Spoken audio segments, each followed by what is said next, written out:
We'll guide you through how to transfer money from your bank to your PayPal account. If you find this useful, then consider subscribing and liking the video. Perhaps you want to go and send a family member money or go and purchase something. And so you want to go and add some money from your bank account to PayPal. We're going to guide you through how this is done step by step. Make sure it is full guide and don't skip ahead. Otherwise, you may go miss an important part of this video as we're guiding you through what you need to know and do. So to go and get started, come onto PayPal like so. Now, what we need to do is you want to come to the bottom and find the option for accounts and go and tap there.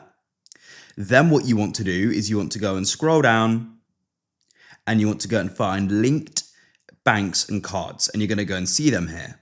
So you can go and if we can go and tap add new if you haven't currently got one added, and you can go and add your bank. But I found that you can actually go and get the money faster into your PayPal if you go and do it via a debit card. So what you can do is you can go and add the debit card for your bank account. So therefore, you're going to add money from the debit card, which is your bank account. And that will be faster, but you could also go and add the bank account. We'll guide you through how to do it. It's very similar. But adding the debit card for your bank account will go and get the money faster into your PayPal. But we'll still guide you through how you can do it straight from your bank account. So after you've got one of them added, you can go to the top of accounts and you'll see the option for add money there. Also on home, if you go and tap your balance at the top, you'll see the option for add money as well. So we can then go and tap there. When I go and tap that, you can go and see we then have the option for debit or bank. So if you've got both of these, you could choose between them. Otherwise, you just go and choose the one that you've got. So as I said, debit card is going to go and be faster than the bank. So I'm going to use debit card in this case, but it's very similar.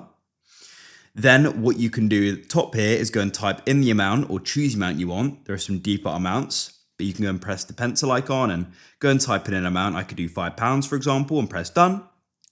Then you can choose from. So choose what you want here. Let's just go and say I choose the bank and it'll take a bit longer. I can then go and press add like this. And that's it. I've now gone and add the money to my balance and I'm going to be able to go and start spending it. I'll just go and press skip at the bottom. What I'm also going to do is go and add £5 from my debit card because that is the same bank account. I'm going to go and press add as well. And we can then go and add it. I've now gone and added it. I'll go and skip that at the bottom and we'll just go and press back in the top left. If we press activity at the bottom, you can go and see the pending transfer of my bank. Estimated date is the 3rd of July. And I've got the one I just added using my card, which is already completed.